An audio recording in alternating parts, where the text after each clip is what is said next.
Item ಯಾವುದೇ ಇರಲಿ try ಮಾಡಿ ಆಚಿ ಚಿಕನ್ ಮಸಾಲಾ. ಆಚಿ ಚಿಕನ್ ಮಸಾಲಾ. ಮಂಡ್ಯ ಜಿಲ್ಲೆಯ ಶ್ರೀರಂಗಪಟ್ಟಣ ತಾಲೂಕಿನ ರಾಂಪುರ ಗ್ರಾಮದಲ್ಲಿ ಉದ್ಯಮಿಯೊಬ್ಬರು ತಮ್ಮ ಹುಟ್ಟೂರಿನ ಮೇಲಿನ ಅಭಿಮಾನವನ್ನ ಸಾರುವ ಮುಖೇನ ಸಾರ್ವಜನಿಕರ ಮೆಚ್ಚುಗೆಗೆ ಪಾತ್ರರಾಗಿದ್ದಾರೆ.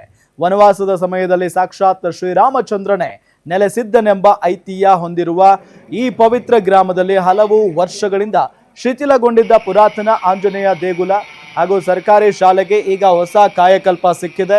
ಚಿಕ್ಕಂದಿನಲ್ಲೇ ಇದೇ ಊರಿನಲ್ಲಿ ತಮ್ಮ ಪೂರ್ವಿಕರೊಂದಿಗೆ ವಾಸವಿದ್ದು ಸದ್ಯ ಬೆಂಗಳೂರಿನಲ್ಲಿ ಯಶಸ್ವಿ ಉದ್ಯಮಿಯಾಗಿ ನೆಲೆಸಿರುವ ಕೃಷ್ಣ ಪ್ರಸಾದ್ ಹಾಗೂ ಅವರ ಕುಟುಂಬ ಈ ಮಹತ್ ಕಾರ್ಯಕ್ಕೆ ಮುಂದಾಗಿದೆ. ಗ್ರಾಮಸ್ಥರ ಸಂಪೂರ್ಣ ಸಹಕಾರದೊಂದಿಗೆ ಕೋಟ್ಯಾಂತರ ರೂಪಾಯಿ ವೆಚ್ಚದಲ್ಲಿ ಅತ್ಯಾಧುನಿಕ ಹಾಗೂ ಹೈಟೆಕ್ ರೂಪದಲ್ಲಿ ಬೃಹತ್ ಆಂಜನೇಯ ದೇಗುಲ ಮತ್ತು ಶಾಲಾ ಕಟ್ಟಡವನ್ನ ಮರು ನಿರ್ಮಾಣ ಮಾಡಲಾಗಿದೆ. ತಮ್ಮ ಯಶಸ್ಸಿನ ನಡುವೆಯೂ ಹುಟ್ಟಿದ ಊರನ್ನ ಮರೆಯದೆ ಶೈಕ್ಷಣಿಕ ಮತ್ತು ಧಾರ್ಮಿಕ ಕ್ಷೇತ್ರಗಳ ಜೀರ್ಣೋದ್ಧಾರಕ್ಕೆ ಶ್ರಮಿಸಿದ ಉದ್ಯಮಿ ಕೃಷ್ಣ ಪ್ರಸಾದ್ ಅವರ ಕಾರ್ಯಕ್ಕೆ ಗ್ರಾಮಸ್ಥರು ಭರಪೂರ ಪ್ರಶಂಸೆ ವ್ಯಕ್ತಪಡಿಸಿದ್ದಾರೆ. ಹೈಟೆಕ್ ರೂಪದಲ್ಲಿ ಕಂಗೊಳಿಸ್ತಾ ಇರುವ ರಾಂಪುರ ಗ್ರಾಮದ ಈ ನೂತನ ಜೀರ್ಣೋದ್ಧಾರ ದೇಗುಲದ ಲೋಕಾರ್ಪಣೆ ಕಾರ್ಯಕ್ರಮವು ಜುಲೈ 4ರಂದು ಅದ್ದೂರಿಯಾಗಿ ನೆರವೇರಲಿದೆ.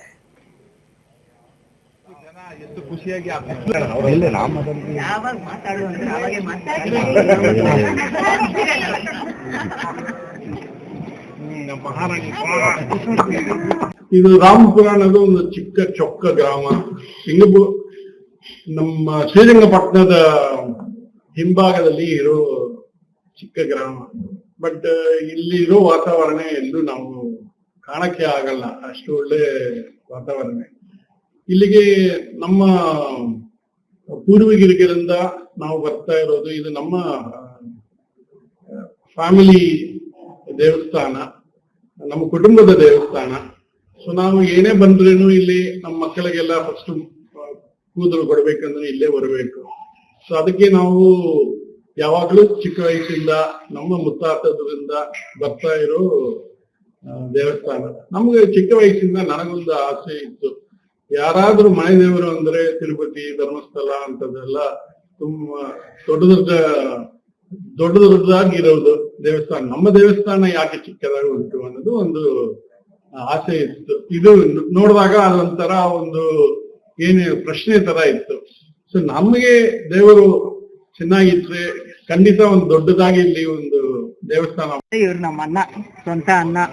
ಸೊ ಅವ್ರು ಮಾಡೋ ಕೆಲಸ ಕಾರ್ಯಗಳಿಂದ ನಂಗೆ ತುಂಬಾ ಖುಷಿ ಆಗ್ತಾ ಇದೆ. ನಾನು ಅವ್ರ ತಂಗಿಯಾಗಿ ಹುಟ್ಟಿರೋದ್ರಿಂದ ನಂಗೆ ತುಂಬಾ ಹೆಮ್ಮೆಯಾಗಿದ್ದೀನಿ. ನನ್ ದೇವಸ್ಥಾನ ಕಾರ್ಯ ಅಂತೂ ತುಂಬಾ ಚೆನ್ನಾಗಿ ಬರ್ತಾ ಇದೆ.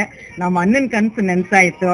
So we are all happy. ನಂಗೆ ತುಂಬಾ ಖುಷಿಯಾಗಿ ನಮ್ಮ ಕುಟುಂಬದವರು, ನಮ್ಮ ಅತ್ತಿಗೆ, ನಮ್ಮ ಮಕ್ಕಳು ಎಲ್ಲರೂ ತುಂಬಾ ಸಪೋರ್ಟ್ ಮಾಡ್ತಾ ಇದಾರೆ ನಮ್ಮ ಅಣ್ಣನ್ಗೆ.